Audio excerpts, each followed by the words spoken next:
Santos, capítulo 8. Bendito sea el nombre del Señor. Gracias te damos, Señor. Nuevo Testamento,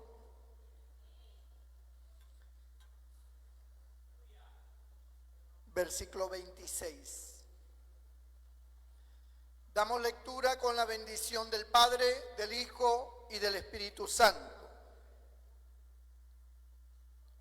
Un ángel del Señor habló a Felipe diciendo: levántate y ve hacia el sur, por el camino que desciende de Jerusalén a Gaza, el cual es desierto. Entonces él se levantó y fue, y sucedió que un etíope, eunuco, funcionario de Candace, reina de los etíopes, el cual estaba sobre todos sus tesoros y había venido a Jerusalén para adorar, volvía sentado en su carro y leyendo al profeta Isaías. Y el Espíritu dijo a Felipe: acércate y júntate a ese carro. Acudiendo Felipe, le oyó que leía al profeta Isaías y dijo: ¿pero entiendes lo que lees? Él dijo: ¿y cómo podré si alguno no me enseñare? Y rogó a Felipe que subiese y se sentara con él. Señor, bendiga su palabra. Pueden sentarse, glorificando siempre al Señor, hermanos. Gloria al nombre de Jesús. Los días pasan rápido. Ya estamos en la quincena del mes. Parece que fue ayer cuando recién entramos al mes. Y dentro de poco ya estaremos ya culminando. Gloria a Dios. Como que las horas, los minutos se aceleran. Bendito sea el nombre del Señor. Hemos leído un pasaje interesante donde se señalan varias cosas importantes. Pero antes de llegar allí, quiero hacer un poquito de historia para entender bien lo que estamos leyendo. La Biblia habla de un hombre que era funcionario de una reina en Etiopía y dice que él era funcionario de Candace. Candace no era una ciudad, ni tampoco era el nombre de la reina. Candace era un título africano, así como cuando se decía al rey de Egipto Faraón o al emperador de Roma César, ¿no? Ese título de César, de Faraón, que eran títulos, era también colocado en este reino, y en vez de Faraón y César le decían Candace. Ese era el título que se le aplicaba. Y este hombre funcionario era pues de la zona de la región de Etiopía. Entonces retrocedemos el tiempo y nos vamos a los tiempos de Noé, cuando Noé fue escogido por Dios para fabricar un gran barco en el cual los animales y la familia de Noé se iban a salvar del gran diluvio que venía sobre la tierra. Todo esto aconteció, vino el diluvio, Noé y su familia se salvaron, los animales en parejas y de 7 en 7 bajaron de aquel arca, de aquel gran barco, y comenzaron nuevamente a reproducirse sobre la tierra.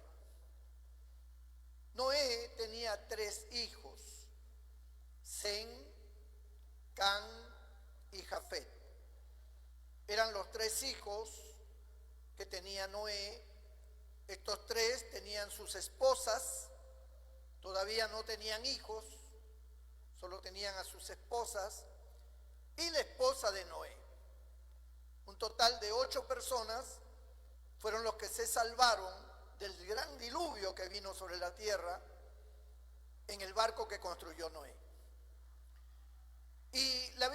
enseña que en un momento dado pasó el tiempo y Noé dice que sembró e hizo un gran viñedo, es decir, sembró uvas y luego hizo vino con estas uvas. Y la Biblia enseña que Noé se emborrachó. Cuando Noé se emborrachó, dice que entró a su tienda y se quedó desnudo en medio de su tienda. Y allí estaba él prácticamente inconsciente a causa del vino que había tomado en gran cantidad. Uno de sus hijos, llamado Can, ingresó a la tienda de su padre y lo vio desnudo. Can pudo haber hecho dos cosas rápidas. Pudo haber cubierto a su padre o simplemente pudo haber salido de la tienda. Pero Can no hizo ninguna de estas dos cosas. Can más bien se burló de su padre al verlo desnudo y salió burlándose y transmitió esa burla a sus hermanos. Sus hermanos tomaron una actitud diferente. Sem y Jafet tomaron una manta y entraron de espaldas a la tienda de su padre y cubrieron a su padre y luego salieron. Cuando a Noé se le pasó la borrachera, Noé se enteró de lo que había pasado y se enteró de la forma en que había actuado su hijo Can. Por lo tanto, Noé maldijo a la descendencia de Can. Él dijo: sea Canaán siervo de siervos. Él estaba diciendo: toda la descendencia, comenzando desde tus nietos, será una nación maldita, será una nación con maldición. Y esa maldición cayó sobre la descendencia de Can. Can tuvo un hijo llamado Cus con el paso de los años. Y Cus significa negro. Muchos que estudian la Biblia dicen que Dios maldijo la raza negra. Y eso no es cierto. Dios no maldijo la raza negra. Dios maldijo la descendencia de Can, pero no porque fueran de color oscuro, sino por la indignación que había sentido en ese momento Noé contra su hijo y maldijo la descendencia, pero no porque fueran de raza oscura. Entonces, Cus en el hebreo significa negro. Y todos sabemos por la historia que una de las razas más sufridas y que ha padecido esclavitud y masacres durante siglos de siglos ha sido la raza negra. Hasta el día de hoy existe todavía y predomina el racismo, de tal manera que la gente de color es considerada como inferior a muchas otras personas. Incluso dentro del ámbito coloquial, el ámbito chistoso, gracioso, siempre se menciona a los negros para poder burlarse, para poder crear un ambiente de risa. Y algunos no quieren que sus hijos o sus hijas se casen con un hombre de raza negra o una mujer de raza negra. Y con esto se puede observar que aún dentro del corazón de los seres humanos existe este prejuicio. Aunque muchos dicen que no, pero la verdad es que a la hora de la hora predomina o sale a relucir su prejuicio contra los de raza de color. ¿Y a qué viene esto? Viene a que cuando los hijos de Noé tuvieron que tomar sus rumbos, sus caminos, porque muere Noé. Ellos tenían que enrumbarse y cada uno tenía que forjar una genealogía, una historia humana. Y por supuesto la tierra estaba vacía, todos habían muerto, el diluvio había acabado con todos y ahora tenían todo el planeta para ellos. Así que Sem se condujo con dirección a lo que ahora se conoce como el Asia y el Medio Oriente. Toda esa zona tomó Sem, uno de los hijos de Noé. El otro hijo de Noé, llamado Jafet, tomó todo lo que hoy se conoce como Europa. Él comenzó a ensanchar su territorio y dirigirse hacia todas esas costas y hasta llegar a lo que hoy se conoce como Europa.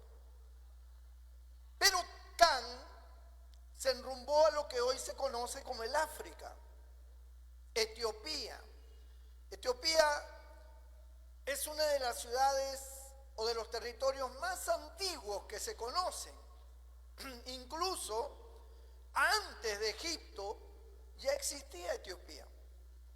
O sea, podríamos llamar, en ese territorio de Etiopía comenzaron las primeras civilizaciones y de lo que es la raza de color, la gente negra, la gente morena.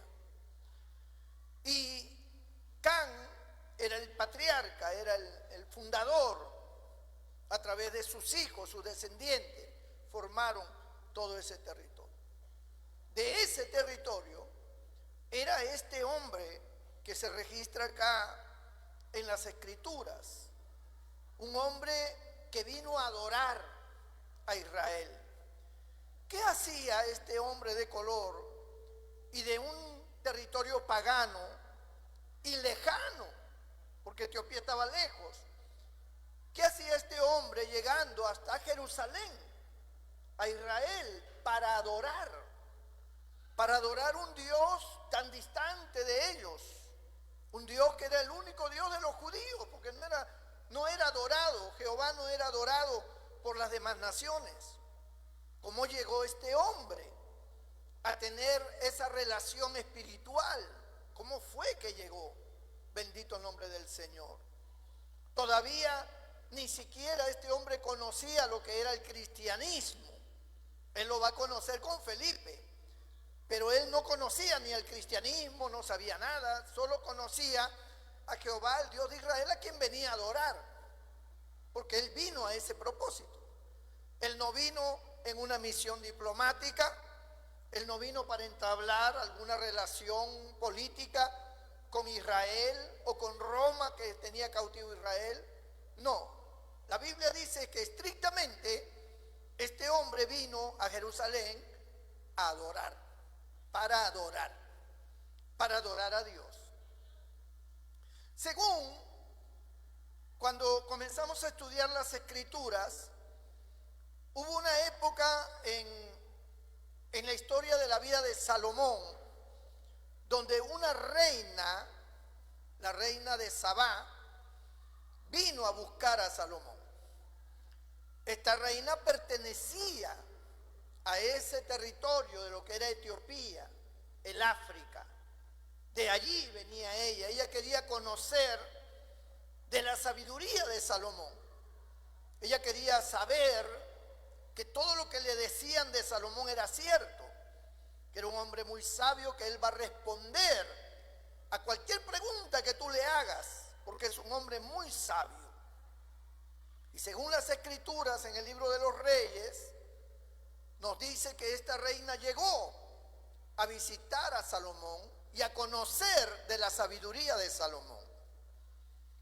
Luego que ella llegó con un montón de oro, piedras preciosas como presentes para el rey Salomón, le hizo las preguntas que ella tenía como inquietud, y dice la Escritura que Salomón le respondió todas sus preguntas, quedando ella admirada de la sabiduría de Salomón. Y ella misma dijo: lo que me han dicho de ti no es nada, a lo que yo realmente estoy conociendo ahora. Según la leyenda, hay una leyenda que dicen que Salomón tuvo un hijo con ella y que a ese hijo, porque eso es una leyenda que corre en el África, en esa leyenda dice que Salomón tuvo un hijo con la reina de Sabá, con esta africana, y que todos lo conocían a este niño como el hijo del sabio. Pero eso es una leyenda, no es un hecho histórico, no es un hecho bíblico, por lo tanto no lo podemos considerar como una verdad. Sin embargo, existe esa leyenda, ¿no? Porque justo fue en la época cuando la reina de Saba buscó a Salomón. Ahora, si es así, que Salomón le expresó a esta reina misterios de orden espiritual, porque la pregunta de ella no era preguntas tanto científicas, porque para ella tenía también sus sabios, tenía su gente que estaba metida en la ciencia. Así que ella tal vez no buscaba tanto respuestas de orden científico. Lo que ella buscaba era respuestas sobre la vida, respuestas de orden espiritual, de dónde somos, cómo aparecimos aquí, qué es de nosotros, hacia dónde vamos, quiénes somos, de dónde salimos, etcétera, etcétera. Salomón da respuesta. Y seguramente son las respuestas de Salomón la que hizo que esta reina llevara esa respuesta a su pueblo, a su nación en el África. Y ahí es donde empieza la creencia. Ahí es donde empieza la creencia en Jehová. Empieza el conocimiento de que hay un Dios creador de todas las cosas. Que hay un Dios que tiene un pueblo, hay un Dios esto, hay un Dios lo otro. Porque Salomón tiene que haberle dado explicaciones acerca de los propósitos y de los planes de Dios, no solamente de su existencia como Dios, sino de sus planes. Miren, en el mundo las personas pueden hablar de la existencia de Dios, pueden decir, bueno, yo creo en un ser supremo, yo creo en alguien que creó las cosas, yo creo en un Dios, y hasta ahí llegan. Pero ellos no pueden dar testimonio de los planes de Dios porque no lo conocen, porque no saben. Pero Salomón sí sabía, como lo sabemos nosotros también hoy. Alabado sea el nombre del Señor. Todos los que somos cristianos, los que hemos sido adoctrinados bíblicamente, los que hemos llegado a la experiencia con Dios, no solamente decimos yo creo en Dios, sino que yo sé lo que Dios quiere. Yo sé cuáles son los planes de Dios. Yo sé cuál es el mandamiento de Dios. Qué es lo que Dios tiene como propósito y hacia dónde vamos. ¡Gloria a Dios! La Biblia dice que esa sabiduría Dios se la dio a aquellos sencillos que no son reconocidos por la sociedad, ¿no? Aquellos que son considerados como nada. Dios le ha dado sabiduría. Y sabiduría no de este siglo, dice Pablo, sino sabiduría de Dios. Y la sabiduría de Dios no tiene nada que ver con la ciencia, no tiene nada que ver con el gobierno humano ni con las cosas terrenales. La sabiduría de Dios tiene que ver con Dios. Tiene que ver con los planes de Dios, con la mente de Dios, con el conocimiento de Dios, el propósito de Dios. Y esa sabiduría Dios nos la ha impartido a nosotros. Porque hoy nosotros podemos decir, yo conozco a Dios. No solamente creo en Él, conozco a Dios, he experimentado a Dios. Dios me ha dado conocimiento de su palabra.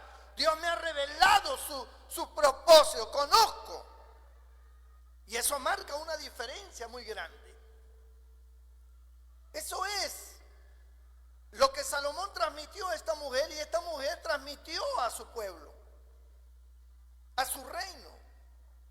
He conocido al sabio Salomón y he conocido al Dios de Salomón, porque Salomón me ha hablado de él y él me ha mostrado que es su Dios el creador de todas las cosas, de todo linaje, de todo pueblo y nación, que es el Dios que ha generado planes para el ser humano. Este hombre, funcionario de la reina de África, de Etiopía, a la cual le decían Candace, llegó a Jerusalén a adorar. Nadie llega a adorar si primero no ha sido un prosélito. ¿Qué cosa es un prosélito? Un prosélito es que una persona que conoce a Dios viaja o llega hacia una persona que no sabe de Dios y le convence del Dios que él adora. Se le llama proselitismo. ¿Y por qué proselitismo? Porque esa persona abandona sus dioses para seguir al verdadero Dios. El proselitismo no solamente existe en ese aspecto, existe en todos los aspectos donde las personas forman parte de un círculo, un grupo de cualquier estado, de cualquier forma. Puede ser político, por eso usted no escucha, fulano de tal, ¿no? Hizo proselitismo y se ha jalado a fulano del partido tal. Fulano de tal convenció al jugador tal de tal equipo a que se pase a su equipo. Eso es proselitismo. Convencer a alguien de que hay un equipo mejor, convencer a alguien de que hay un partido mejor, convencer a alguien de que hay un lugar mejor, y en este caso espiritual, convencer a alguien que hay un Dios verdadero. Bendito sea el nombre del Señor. Gloria a Dios. Entonces, este hombre tiene que haber conocido. Es posible que se haya transmitido de generación en generación, desde la reina de Saba hasta esos días de este funcionario, se haya estado transmitiendo del Dios de Salomón, del verdadero Dios. Porque Dios, amado hermano, cuando se trata de sus asuntos, cuando se trata de Él, Dios no se queda mirando y observando a ver qué pasa. Dios está siempre en continuo movimiento, interviniendo en las vidas de las personas que piensan en Él. Basta que un hombre, no importa quién sea, de dónde sea, ni cómo viva, ni qué cultura tenga, basta que un hombre mire al cielo y piense en Dios, Dios comienza a intervenir y a trabajar en su vida. Porque a lo que a Dios más le interesa es eso, que las personas miren hacia el cielo, que las personas piensen en Él, que las personas consideren que hay un Dios.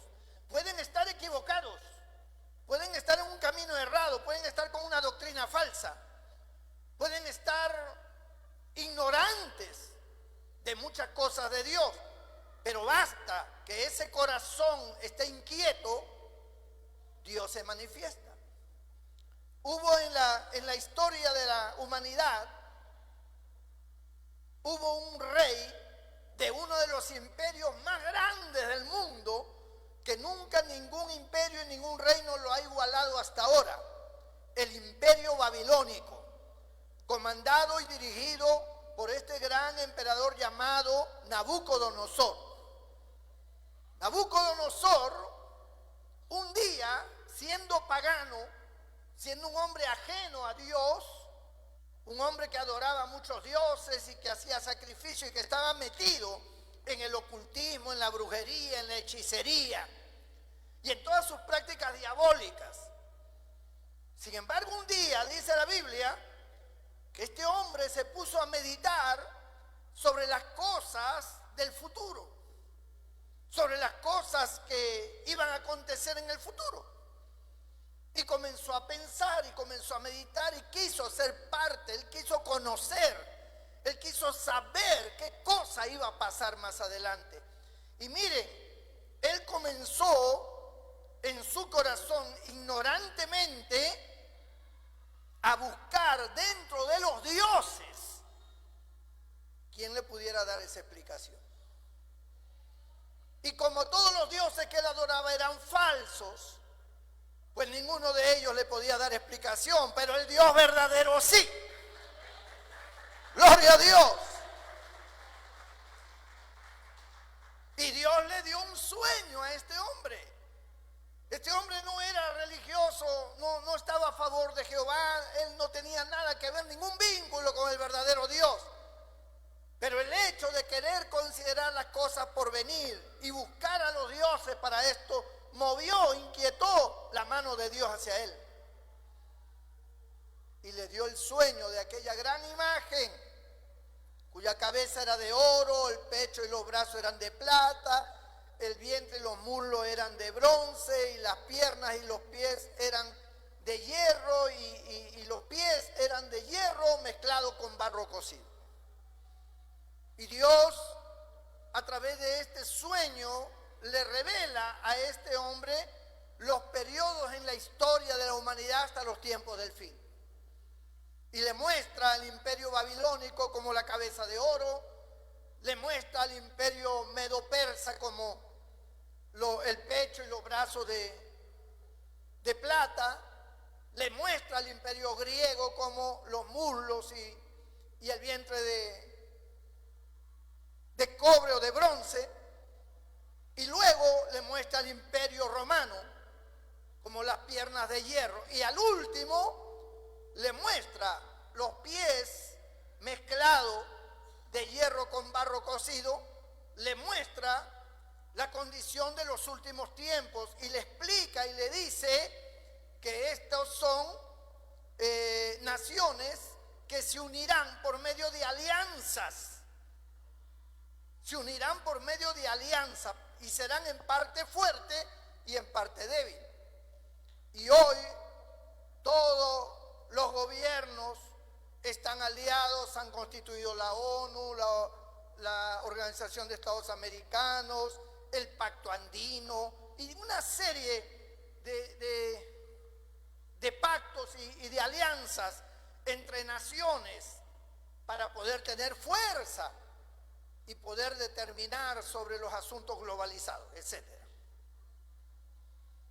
Tal como la Biblia se lo indicó, Dios se lo indicó, y que está escrito en la Biblia, a Nabucodonosor. Sin embargo, este no era un profeta, él no era un patriarca, él no tenía nada que ver con Israel, ni siquiera adoraba al Dios de los judíos, al verdadero Dios. Pero Dios se le manifestó. Hay personas que están en una religión falsa.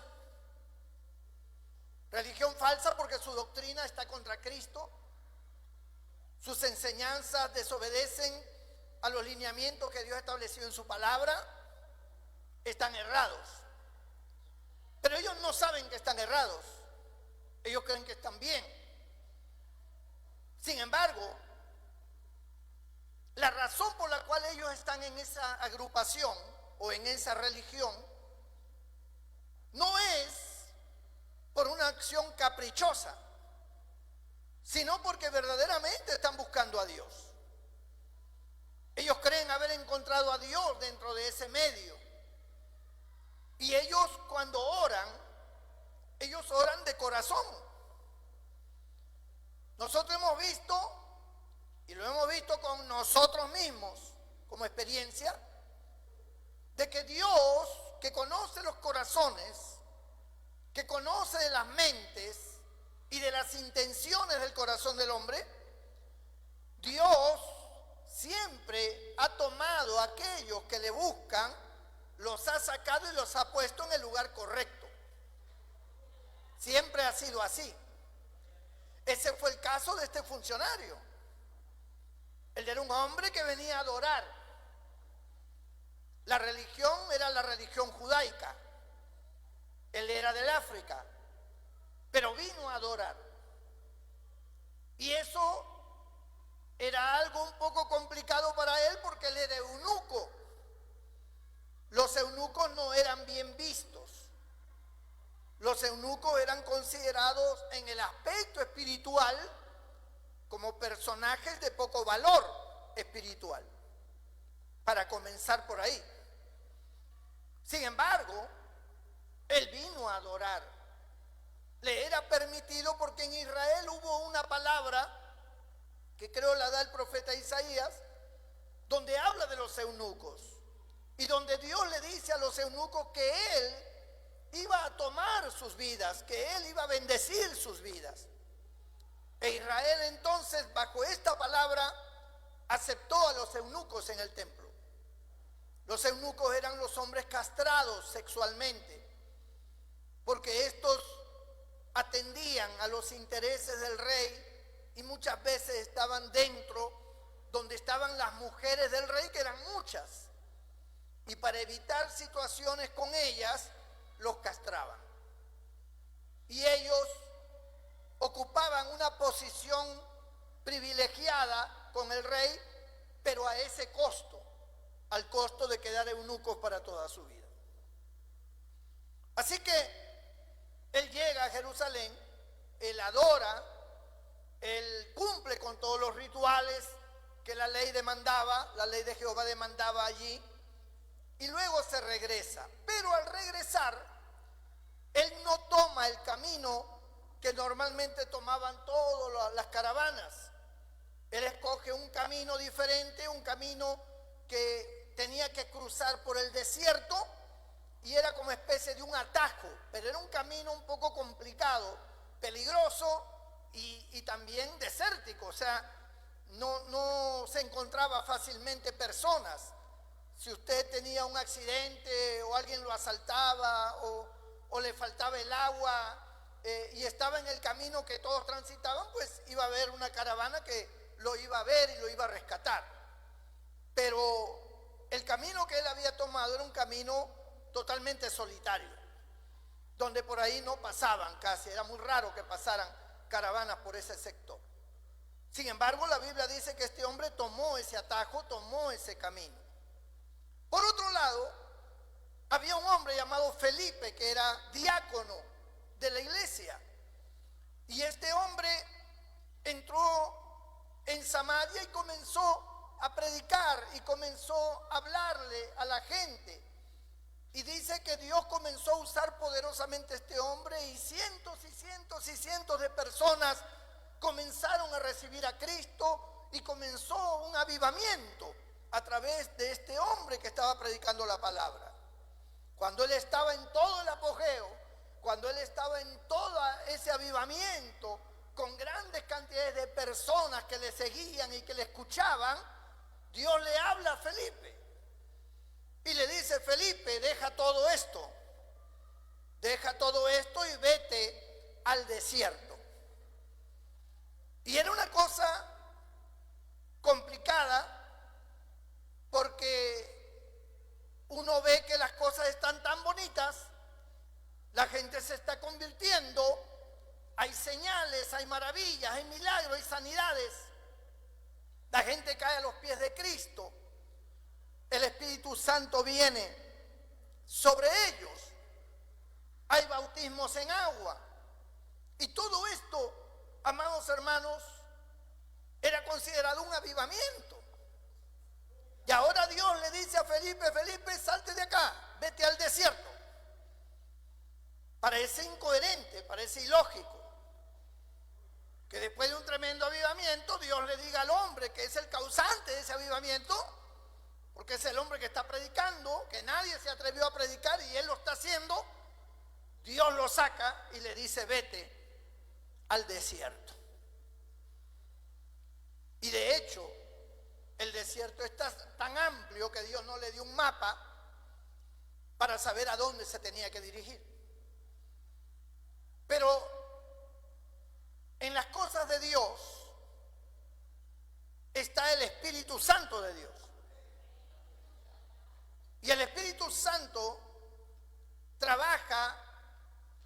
corazón de las personas. Los mueve, los inquieta, los dirige. El ser humano no sabe que el Espíritu Santo lo está guiando. El hombre cree que es su pensamiento. El hombre cristiano dice, bueno, voy a ir por este lugar. Y se enrumba hacia ese lugar. Pero aunque él puede pensar que es su voluntad ir por ahí, sin embargo es Dios, por medio del Espíritu Santo, que lo está inquietando y lo está guiando. Puede que a lo mejor vaya por un lugar equivocado y el Espíritu Santo provoca alguna situación que lo lleva hacia el punto donde Él quiere que esté. La Biblia dice que a esto se le llama guiados por el Espíritu de Dios. Y nosotros somos hijos de Dios guiados por el Espíritu de Dios. Alabado sea el nombre del Señor. Por otro lado, Felipe era un hombre que sabía escuchar la voz de Dios. Él había aprendido a entender la voz de Dios. En su corta carrera, como un hombre que predicaba la palabra, había tenido experiencias con Dios y él había aprendido a escuchar la voz de Dios y a entenderla. Y por lo tanto, él muestra aquí una de sus virtudes espirituales, que era un hombre obediente.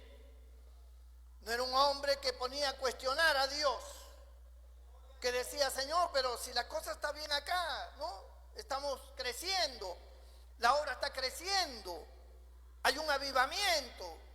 ¿Qué voy a hacer en el desierto? Él no se puso a pensar ni a cuestionar qué voy a hacer por allá, para qué me mandas allá, qué tengo que ver yo allá. Él oyó la orden de Dios, enviado por medio de un ángel. Ve a tal lugar, ve al desierto. Y él obedeció. Él salió como lo hizo Abraham, sin saber a dónde iba. Salió.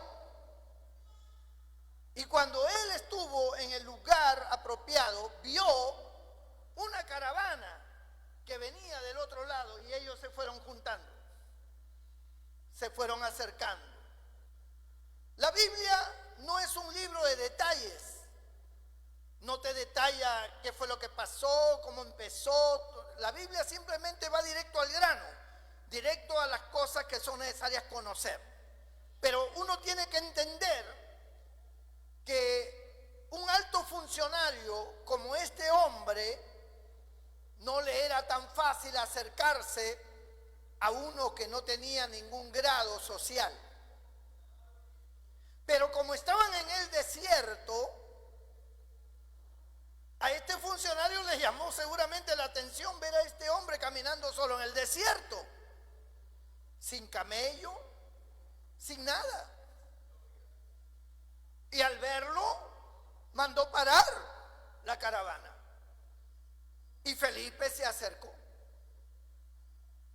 Aquel eunuco, aquel funcionario, estaba leyendo en un pergamino, porque no existía la Biblia, sino pergaminos, que era otra cosa también difícil de tener. Cualquiera no podía tener un pergamino de eso, pero este hombre, como era un hombre rico, era un funcionario, tal vez tuvo la oportunidad de conseguirlo más fácilmente. Y estaba leyendo al profeta Isaías, exactamente el capítulo 53. Y cuando Felipe se acerca, seguramente entablaron alguna conversación. ¿Qué haces acá? No, estoy aquí, veo que estás leyendo uno de los pergaminos. Sí, estoy leyendo. Y ahí empieza la conversación. Felipe le dice, ¿y entiendes lo que lees? No, no entiendo lo que leo. No sé si está hablando, la persona que está aquí en el escrito, ¿está hablando de él mismo o está hablando de algún otro? Felipe le dice, pues si quieres yo te enseño. Aquel eunuco lo hizo subir a su carruaje Y sentados se enrumbaron y comenzó a explicarle acerca de quién hablaba el profeta Isaías. Está hablando de la pasión y muerte de nuestro Señor Jesucristo, del Salvador. Felipe tiene que haber dicho: este hombre que habla Isaías es el Hijo de Dios, es el que vino a morir por nuestros pecados, es el Salvador de nuestras almas. Alabado sea el nombre del Señor. Una cosa interesante y nueva para este funcionario, que solo conocía el judaísmo y la ley, pero no conocía acerca del Mesías. Ahora le está siendo explicado. Y tanto es la explicación que llegan hasta el tema del bautismo en agua. Y aquí ocurre otro milagro, aquí ocurre otro hecho fuera de lo común. Porque cuando le habla del bautismo en agua, encuentran un lugar en el desierto que no hay agua. En los desiertos no hay agua, ni siquiera cavando, tiene que ser muy profundo y encontrar alguna veta milagrosamente.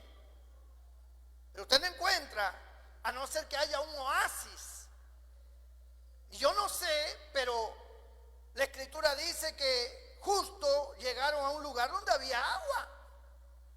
Y había bastante agua. De tal manera que el eunuco dijo: aquí hay agua. ¿Qué impide que yo sea bautizado? Bendito el nombre del Señor. Esto está demostrando que aquel hombre no solamente recibió la enseñanza, sino que creyó en aquel que es el Salvador de nuestras almas, nuestro Señor Jesucristo,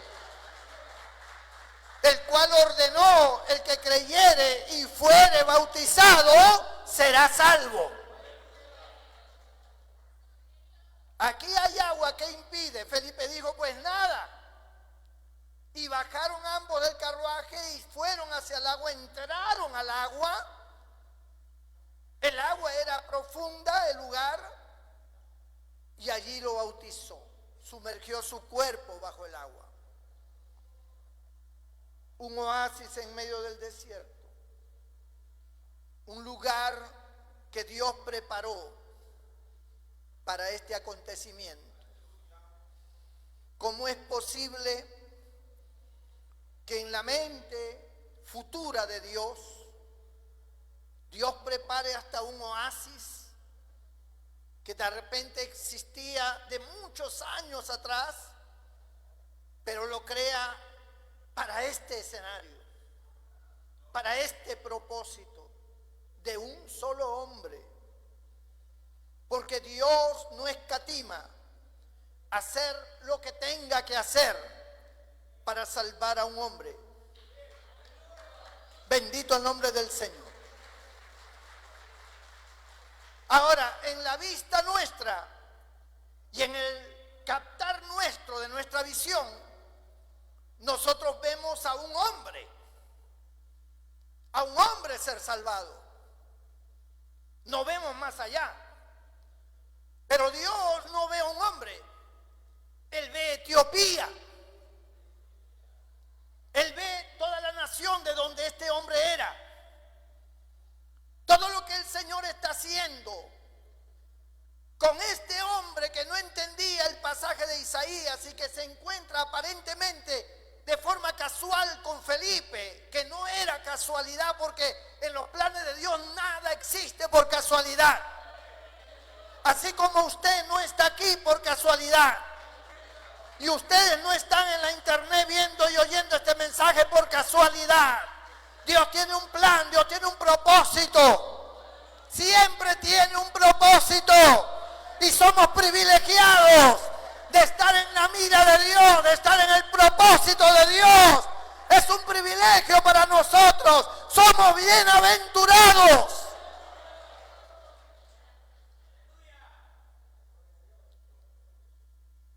Ustedes y yo ante Dios nunca hemos sido nada, estábamos perdidos.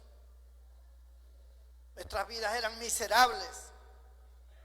hundidos en el pecado, en la maldad, ignorantes del cielo y de las cosas de Dios. Un día el Señor nos buscó, utilizó a alguien, porque no es que el Señor se nos apareció ni envió un ángel, usó a alguien, tal vez insignificante para muchos, pero para Dios importante, pieza importante para salvarte a ti, para salvarme a mí. En mi caso Dios usó a mi tía. En su caso puede que Dios haya usado un familiar o haya usado un amigo o una persona conocida, un compañero de trabajo, de estudio, uno del barrio, no sé. Pero alguien lo invitó, alguien le habló para que usted hoy sea cristiano. Y Dios, en su omnisciencia, en su omnisapiencia, visualizó todo lo que iba a ocurrir con usted y conmigo. Dios preparó el camino. La Biblia señala aún más allá y dice que fuimos escogidos desde antes de la fundación del mundo. Quiere decir, para que usted vea la grandeza de Dios, que antes de que existieran todas las cosas que hoy vemos y todo este universo, ya Dios lo había visto a usted y me había visto a mí. Para que usted pueda darse cuenta de la inmensidad de Dios, de la grandeza de Dios. Antes de que el mundo existiera y existieran todas esas historias de naciones y de hombres, de reyes, de emperadores, de faraones y etcétera, etcétera, ya Dios te había visto a ti y me había visto a mí. Ya Dios sabía que usted iba a estar en un determinado lugar. Este mismo Felipe tenía un amigo llamado Natanael y le dijo: he encontrado al Mesías, es de Nazaret. Aquel amigo le responde, llamado Natanael: ¿de Nazaret puede salir algo bueno? O sea, lo que este hombre está respondiendo es: a mí no me vas a venir a engañar que el Mesías es de Nazaret, porque yo conozco las escrituras, yo conozco las profecías, y de Nazaret no hay nada bueno que salga. ¿De Nazaret puede salir algo bueno? Felipe no se puso a discutir con él la teología, simplemente le dijo: ven y ve. Curioso por saber quién era ese personaje, Natanael acompaña a Felipe, llegan hasta donde está Jesús. Cuando Jesús ve a Natanael, le dice a la gente que está rodeándole, señala a Natanael y dice: he ahí un verdadero israelita. Natanael se sorprende y dice: ¿tú me conoces? ¿De dónde me conoces? Porque yo nunca me he cruzado contigo. Y el Señor le dice a Natanael: cuando estabas debajo de la higuera, yo te vi. Bendito sea el nombre del Señor. La reacción de Natanael fue caer postrado ante el Señor. Eso significa que ese hecho de estar debajo de la higuera representaba una privacidad, una intimidad, algo que nadie sabía. Posiblemente estaba orando, algo pedía a Dios, algo le decía a Dios, y el Señor le dice: cuando estabas debajo de la higuera, yo te vi. Cuando tú estabas orando, yo te estaba mirando, yo te estaba escuchando.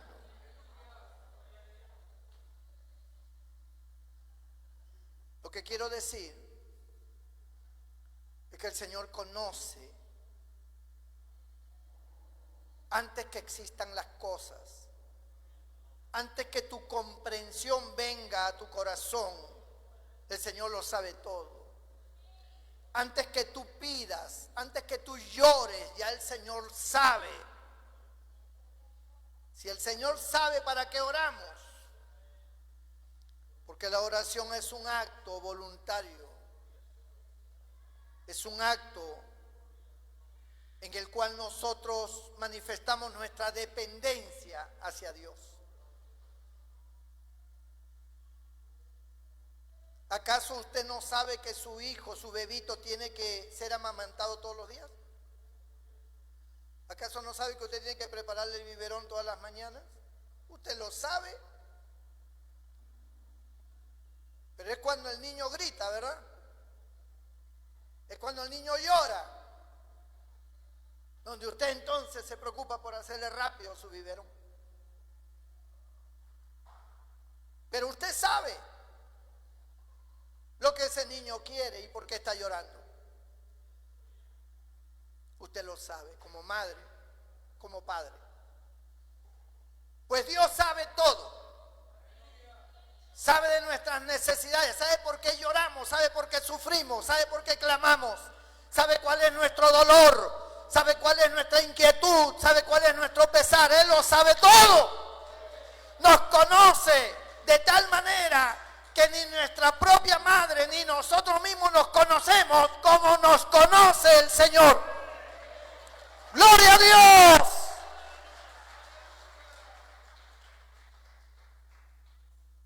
Ahora aquí hay un lago, una laguna en medio del desierto, donde Felipe y el eunuco descienden para bautizarlo. Luego de esto, salen del agua y Dios, el Espíritu Santo, arrebata a Felipe, es decir, lo hace desaparecer ante los ojos del eunuco. Cualquiera cae desmayado con una cosa así. Pudo haber pensado el eunuco que era un ángel, que era Dios, qué sé yo, Felipe. Pero no. Simplemente el Señor lo arrebató y lo hizo aparecer en un pueblo de Samaria llamada Azoto. Por allá. Como decir, desaparece aquí y aparece en Monsefú.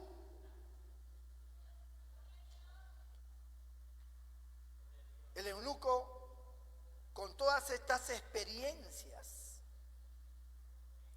siguió gozoso su camino. Ahora, pónganse a pensar. ¿Qué creen ustedes que este hombre iba a decir en Etiopía? ¿Qué creen ustedes que le iba a contar a la reina, a los demás funcionarios, a los príncipes, a la gente del pueblo? ¿Qué le iba a contar? Su testimonio. Lo que yo he experimentado, lo que yo he visto, lo que yo he vivido, es increíble. Lo que he llegado a comprender es increíble. Nunca en mi vida me había pasado tal cosa. Hay un Dios real, hay un Salvador, hay uno llamado Jesús.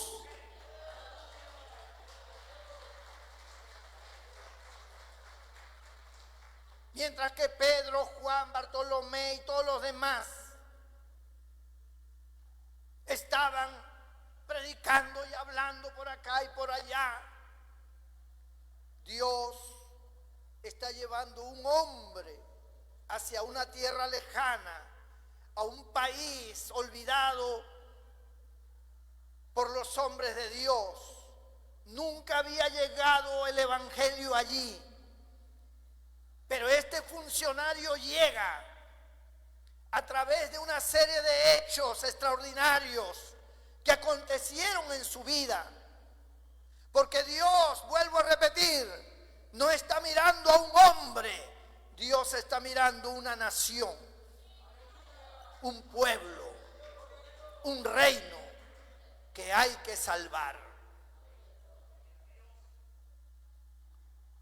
Hay personas a quien Dios usa para predicarle a miles, millones. La gente les escucha y son hombres de Dios, poderosos. Pero hay otros que han sido destinados por Dios, hombre o mujer, para predicarle a una sola persona. Es como que Dios dijera, tú no sabes cuáles son mis planes. La gente, los creyentes te dicen, Dios tiene grandes cosas para ti. Pero Dios dice, no. Yo solo quiero que le hables a una determinada persona. Tú vas a ser el instrumento de hablarle a esta persona.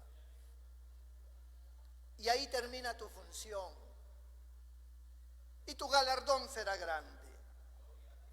Pero esa será tu función. Lo que yo voy a hacer después tiene otra connotación. Yo voy a dirigir a esa persona hacia otra dimensión, hacia otro lugar. Hubo una época donde el mundo conocía el Evangelio por medio de los misioneros. No había otra forma. Los misioneros salían de diferentes países. Puerto Rico, por ejemplo, ha sido un semillero de predicadores y de misioneros. Ellos aman la obra misionera. Estados Unidos y otros países han surgido misioneros para todo el mundo, incluyendo al Perú. Un argentino de apellido Pensotti trajo por primera vez a la sierra del Perú la doctrina pentecostal del Evangelio. Muchos misioneros murieron,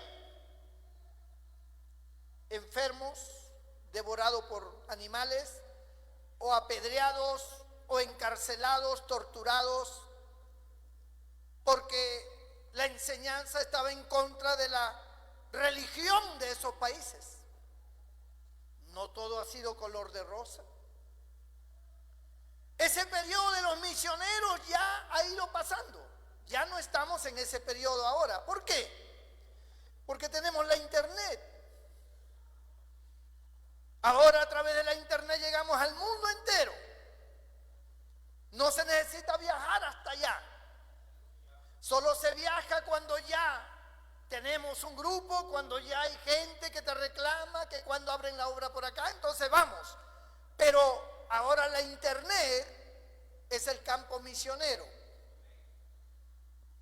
Por eso usted puede ver que ya los misioneros ya casi no van de un país a otro. Cada uno está en su propio país y desde ahí salen para todo el mundo a través de las redes sociales. Así es como funciona. Dios no nos ha mandado a nosotros a convertir a nadie. Esa no es la labor nuestra. Nosotros no buscamos convertir a la gente. Esa es una labor de Dios con esa persona. Lo que Dios nos ha mandado es predicar el Evangelio. El que creyere será salvo y el que no creyere será condenado. Es un problema de cada uno, pero a nosotros nos ha llamado a predicar el Evangelio. Es como que usted vende bolsas y usted proclama sus bolsas, el que le compra bien y el que no le compra, pues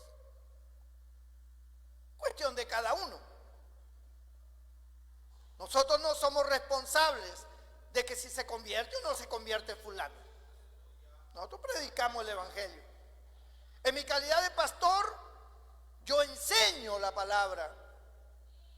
Enseño, preparo, educo espiritualmente para los que ya están convertidos y para los que no están convertidos también, para que se conviertan. Pero la labor de predicar el evangelio es de todos ustedes. Por ejemplo, nosotros tenemos un grupo que salen a los aires libres. Puede ser que ese grupo se sienta un poco defraudado porque dicen, bueno, se convirtió solamente uno, se convirtieron solamente dos esa noche. Y estuvimos como 2 horas predicando en medio del frío, en medio de todo, la oposición y todo lo demás. Estuvimos predicando y solamente uno aceptó, 2, qué sé yo. Muy bien. Para usted puede ser un trabajo no fructífero.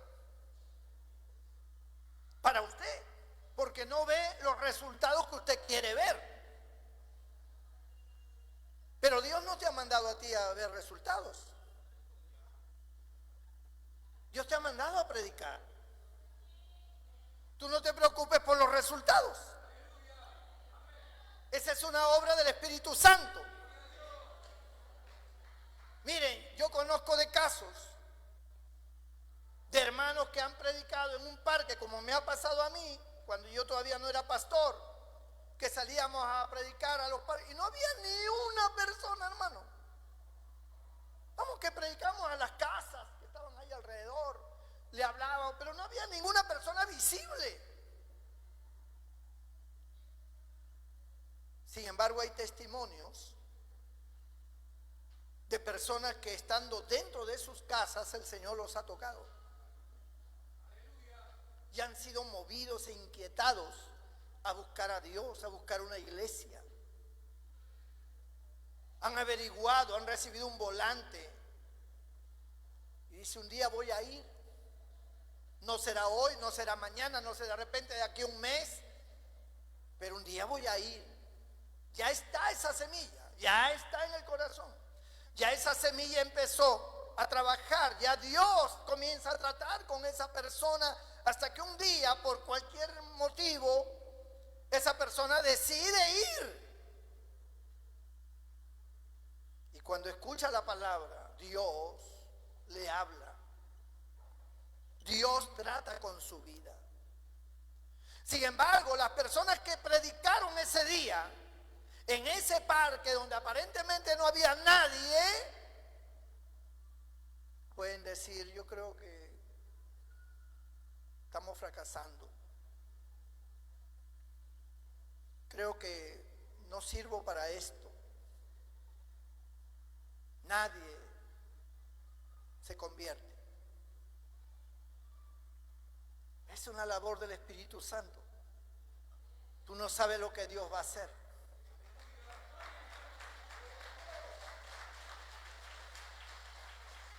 Eso mirándolo desde un plano menor.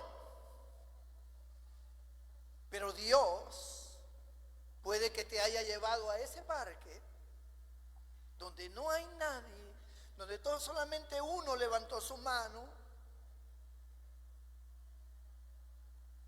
Pero Dios ve más allá de lo que tú puedes ver. Tú ves una mano levantada, Dios ve toda una familia convertida, todo un pueblo convertido, un hombre que va a ser un instrumento poderoso en la mano de Dios, un gran evangelista, un gran pastor, un gran maestro de la palabra. Dios ha visualizado hacia el futuro.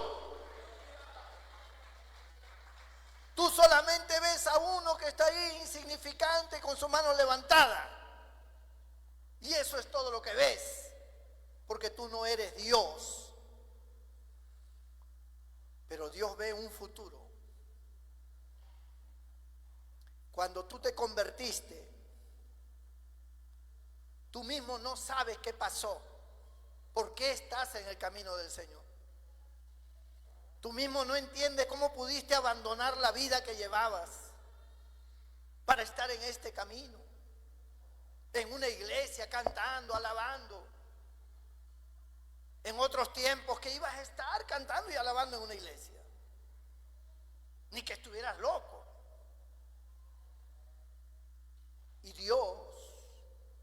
levantó tu vida.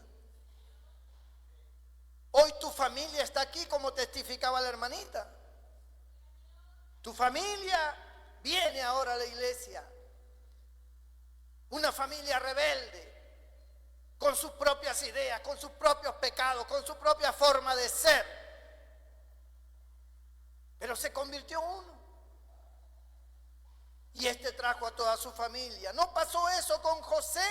A José lo vendieron, cayó en Egipto y luego llegó a ser el segundo de Faraón y trajo a todo el pueblo a vivir con él.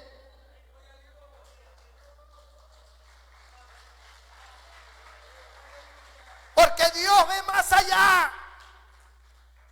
Porque Dios ya le había mostrado a José que el sol, la luna y las estrellas se postraban ante él. Que los manojos de sus hermanos se inclinaban ante el manojo de él.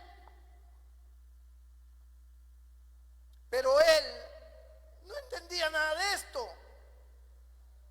Y peor, cuando lo agarraron y casi lo matan, lo metieron en un pozo, luego lo vendieron a unos madianitas que se iban a Egipto, y ahí fue encadenado y caminando por el desierto con cadenas hasta llegar a Egipto, con sed, con hambre, todo descuajeringado. Y luego trabajó en casa de uno llamado Potifar. Luego fue encarcelado porque una mujer lo difamó y lo metió a la cárcel. ¿Qué podía pensar él de su vida? ¿Qué planes podía haber de Dios en él? Él no veía ningún plan de Dios. Lo que él veía era miseria, lo que él veía encarcelamiento, lo que él veía era dolor. ¿No es eso lo que tal vez tú pasas? ¿Qué es lo que ocurre en tu vida? En tu vida hay miseria. En tu vida hay deudas, en tu vida hay dolor de enfermedades, en tu vida hay problemas con tus hijos, con tu familia, con tus hermanos, con tus padres. En tu vida es que el marido te fue infiel, la mujer te fue infiel. En tu vida es que tienes préstamos que no puedes pagar. En tu vida todo el mundo te discrimina, todo el mundo te trata como lo peor. Todas las puertas se te cierran, no puedes alcanzar ninguna meta, ningún sueño. Esa es tu vida. Pero tú estás en la iglesia, tú eres un hijo de Dios, una hija de Dios. En tu vida puede estar aconteciendo todo eso, pero Dios ha visualizado el futuro en tu vida, como la visualizó en José. Y Dios dice, esto es cuestión de tiempo. Esto es cuestión de tiempo. Fulana, no llores más, es cuestión de tiempo. Fulano, no sufra más, es cuestión de tiempo. Fernando, no sufra más, es cuestión de tiempo. Todo es cuestión de tiempo en las manos de Dios. En los propósitos de Dios, todo es cuestión de tiempo. Pero Dios no ha olvidado. Dios no te ha pasado por alto. Dios te oye, Dios sabe lo que necesitas, Dios sabe lo que sufres, Dios lo ve, pero es cuestión de tiempo. Solo tienes que esperar, solo tienes que ser fiel, solo tienes que confiar en Él. Es cuestión de tiempo. Esos hombres en Etiopía estaban perdidos. Y muchos hombres tal vez murieron, muchos niños hambrientos como está el África ahora. Pero Dios decía, esto es cuestión de tiempo. Yo voy a traer mi palabra. Porque si algo necesita una nación, si algo necesita una familia, un ser humano, es la palabra de Dios. El evangelio, que significa las buenas nuevas, que nos habla de un Salvador, de un Mesías, de alguien que tiene todo poder en los cielos y en la tierra. Es cuestión de tiempo.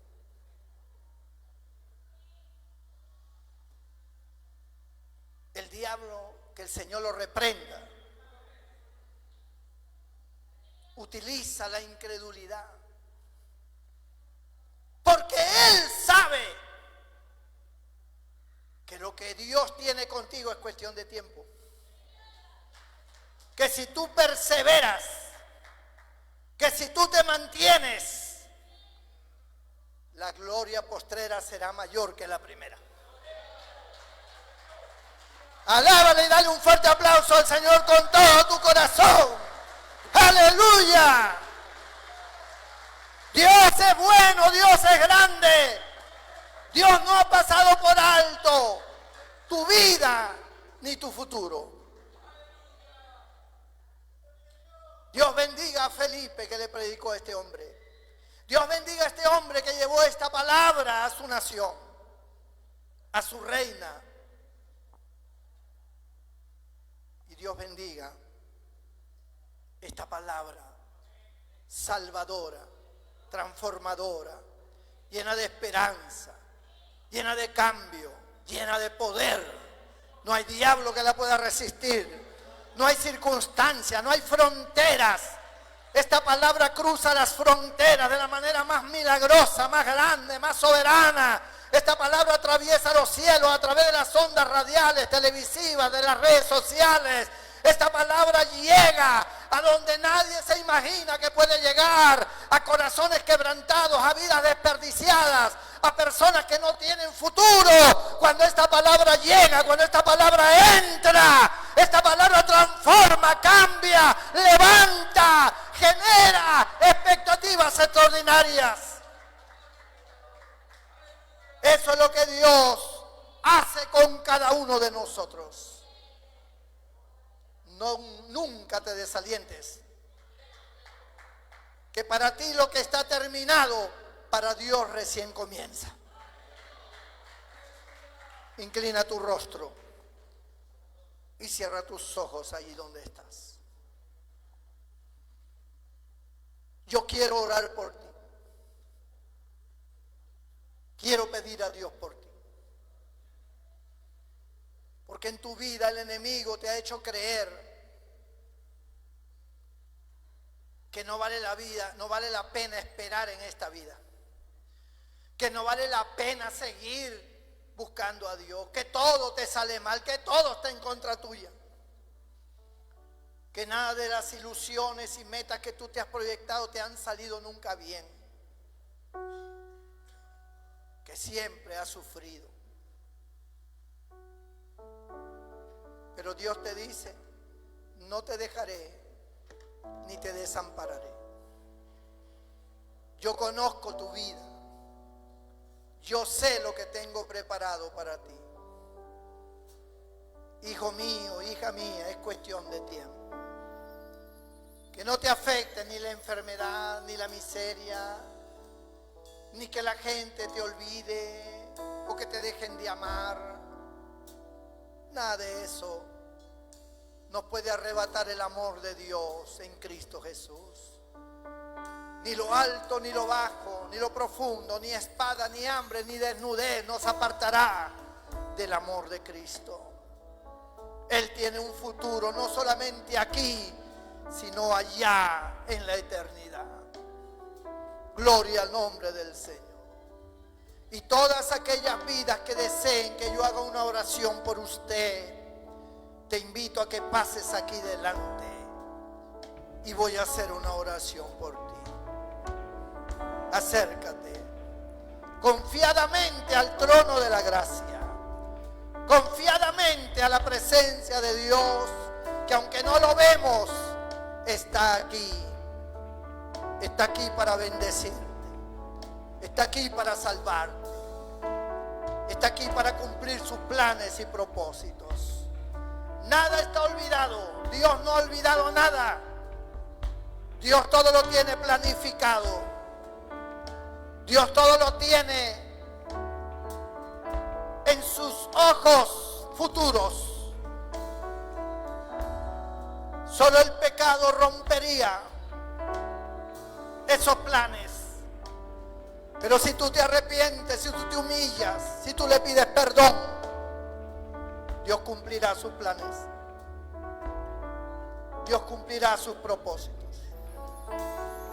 Si hay alguien más que no ha pasado, venga aquí delante. Venga a buscar el rostro de Dios. Venga a buscar la presencia de Dios. Venga a decirle a Dios, aquí estoy. Tal vez tú no conoces la Biblia, pero este funcionario tampoco la conocía. Él no sabía interpretar nada, él no conocía nada. Felipe le tuvo que ayudar. Pero eso no impidió, no fue un impedimento para que Dios haga lo que quería hacer con toda una nación.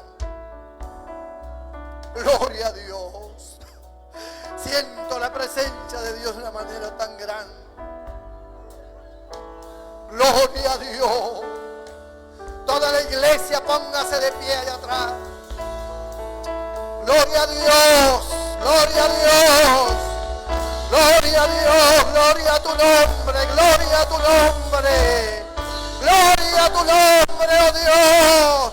Bendito seas, oh Dios. Dios eterno, Dios bueno, Dios soberano. ¿Quién podrá enseñarte? ¿Quién podrá, Señor, decir que lo que haces está mal?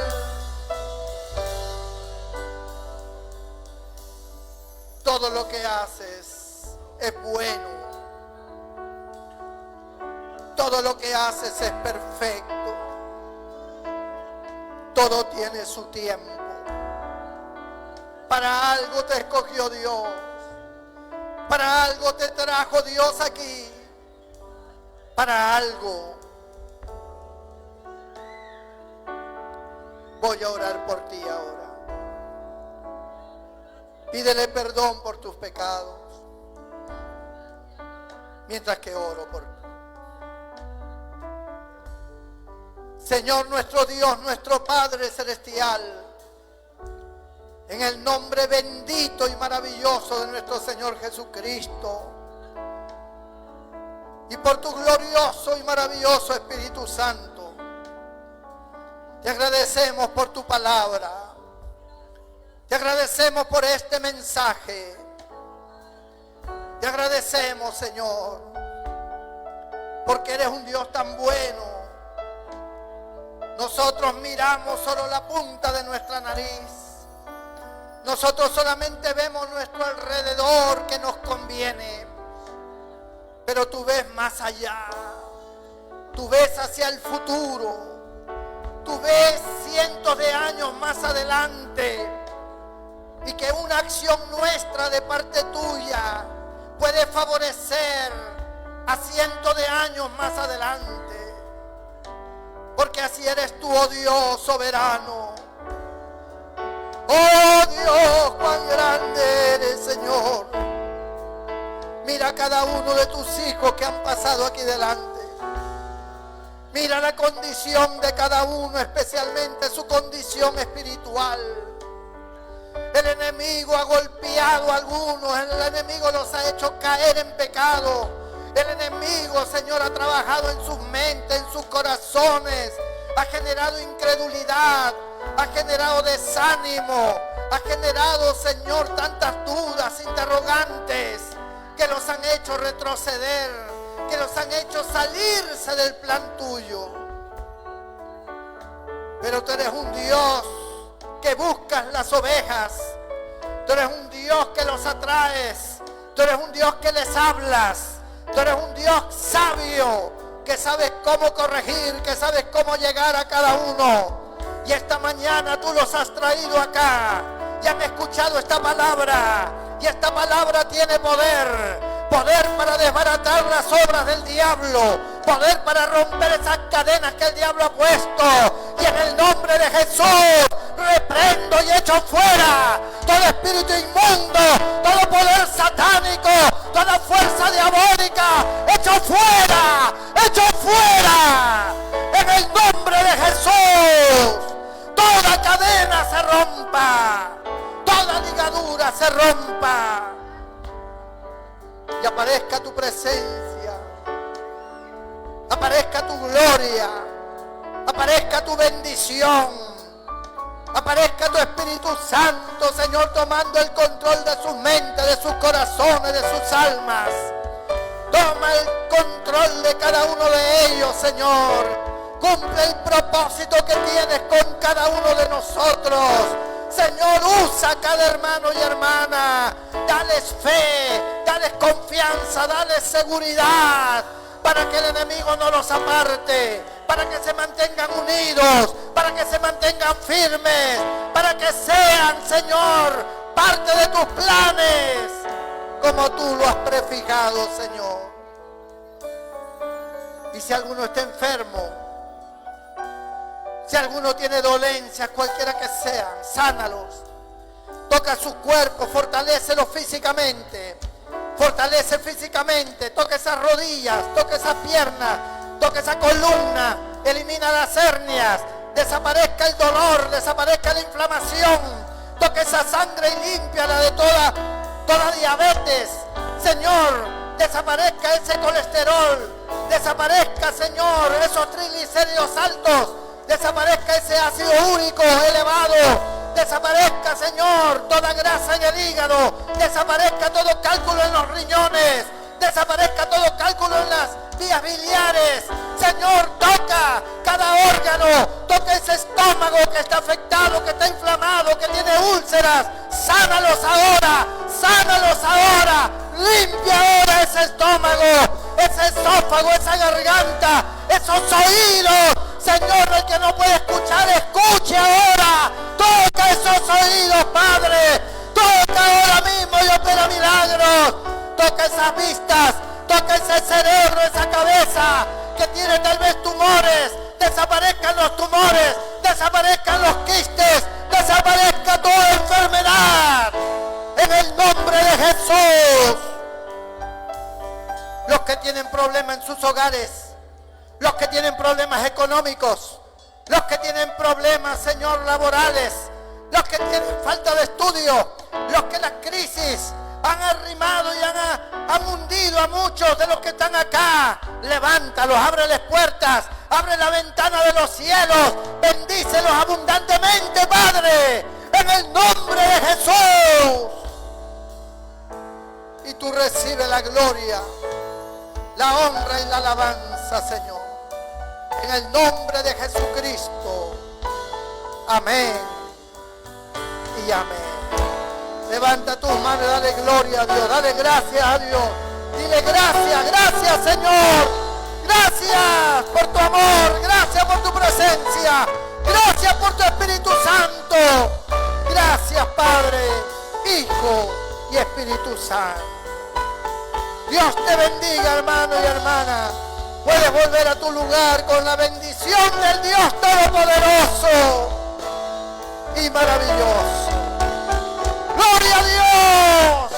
Hay gozo, hay alegría, hay fiesta en los cielos, hay fiesta en nuestro corazón.